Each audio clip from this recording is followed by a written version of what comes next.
Sorry, I don't want to keep you guys hanging too much here. Here's where we're at. Here are the trucks. All right, I'm going to assemble these tomorrow. But here's the thing. So here it is, painted. Okay, here's the trucks are going to go in. And then we're going to put some probably a liquid electrical tape on here before we make the underside out of oyster tin like we did before. But here it is, this is a side frame. And you saw earlier the way the trucks are. Or wait, are we looking at that first or are we looking at this first? Anyways, here they are. We might be looking at this first. I don't know. Okay, get this into the editor. We'll see. So here they are. Okay, I got 2 sets. They're going to be awesome. Here are the end pieces, and I have decided that so I'm going to put those in there. They will be okay, and then, like I said before, we could glue this anytime we wanted and have a great truck. But what if we got this all together, which we're screwed together, and I want this to be user maintainable? What if we put this in there and we used a bit of goop to just secure it? Because goop, hey, we could pull that apart anytime we want. I think we might do that. We'll find out. We'll find out tomorrow. We'll see what we got. There it is. That's where we are. Looking good. Remember this guy back here? Man, this is one of our... This is a amazing piece of engineering right here, I'd have to say. I don't remember which one. It says on there. Mark 7. This is a Mark 7. Let's look at this is how we got here. And then we had these guys on here, which are the Mark 10s. This here is the Mark 10 with the new laminated application. This makes this is the X.2. The Mark 10.2. But it's the X.2. And it's pretty cool. So there we are. Let's take a look at the Mark 10.2, also known as the X.2, and how it differences, what the differences are between the X.2 and the Mark 10. Okay, so the Mark 10, we got it to work. I did find, when I did this, that I had put one wrong gear in there. And there was some slipping, I couldn't figure it out. And then I went back to my lab book and saw that it had one of the wrong gears was not the correct one. So in this one, you can see here, this gear right there, the idler, should be a 20. And so it's a little loose. It still works though. The 20 is just slightly bigger. Anyways, here's the difference. Now, so this turned out to work. This works pretty good. But as you can see here, it's quite wide. And in turning, and if we had a very long frame here, we wouldn't make 15-inch radius or something that wide. It's too wide, so I wanted to narrow it up. So the improvements over the 10 are, now I took the thinner acrylic and I laminated it. So I took 2 pieces, made it in 2 parts, and then they are joined together. And the tower here for the worm tower is on another piece, so it's to the inside. And I added a gear to make it taller. So it's going to sit in there that much higher.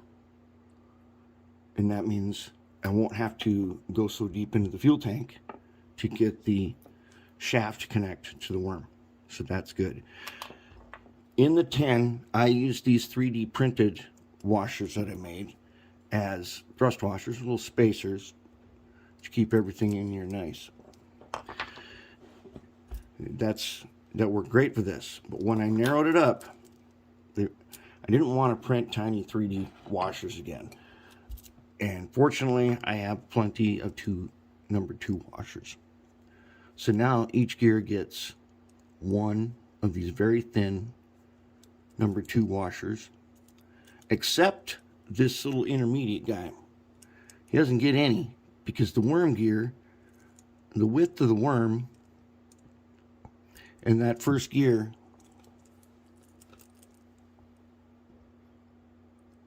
the worm gear gets caught up on the little spacer washers, but it doesn't matter on this part. It works just fine. And that gear, I'm just using a piece of copper ground wire to hold it in place. This whole axle spins. These other ones are independent of their axle. They will spin around their shaft. But this one, the whole axle spins. Now, the worm itself. We used a bunch of tin to keep the worm in place and make a cover and stuff. This one doesn't actually require a cover, because I made the socket for the worm gear. I made it that shape, and now it fits in. It sits on its shelf right here on the bottom, and it butts up against this little piece right there, so it stays in place good now. So we don't have to lock it down. Actually, we don't have to lock it down at all, but I'll probably do something. I know I'm going to make the pintle is going to have just a little edge that goes right up against that. It'll just keep it straight. The front one, not sure what I'm going to do. You can't put a rubber band around it, but that kind of defeats the purpose of making it so narrow. At any time, I could have just glued this together. I could have just glued the original versions that we made. I could have just glued all the pieces and it would be perfect.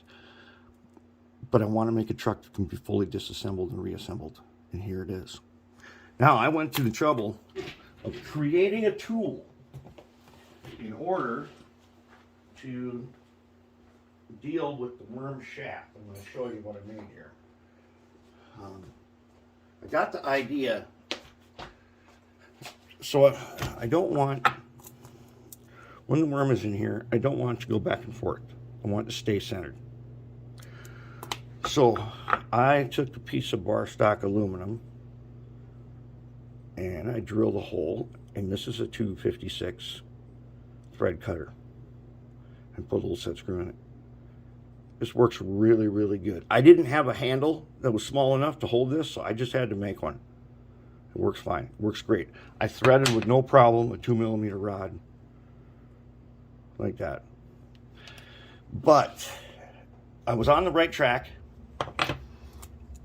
putting a threaded rod through here and putting a nut on each end here to keep the worm in place with the thrust washer. The problem with that is, as you'd expect, as it turns, the nut comes off. I thought, well, I can just drop some white glue on there. I'll still be able to remove it later and it should stay in place. Turns out it did not quite work that way. It tended to, it would get really hard to turn it. You got to have a smooth rod in here to make this thing work. But I knew I was on the right track, and then it came to me. We'll make a cap out of our silicone hose. So now there's a tiny cap. See those two caps there? They hold perfect. Hit them just right, and they can come off. And then, of course, they've got a little washer in there. Come on, focus up there. There's a little washer there. And right now I don't have those. These guys aren't locked in place, but it still works. And this one is very smooth. And I'll fix this up and down play here. This is a huge improvement over what we had before. Massive improvement. So it was a very good thing. We went through all the trouble to make this just so we could learn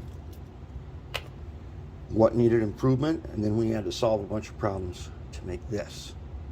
So now what I'm going to do is I cut copper strips, and I will laminate it again just like that.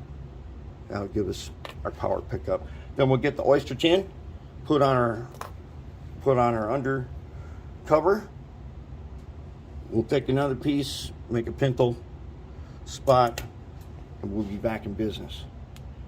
And I'm actually going to paint one of these. The one I'm putting together right now, I'm going to paint it. We're going to find out how it takes paint. So that's where we're at on that.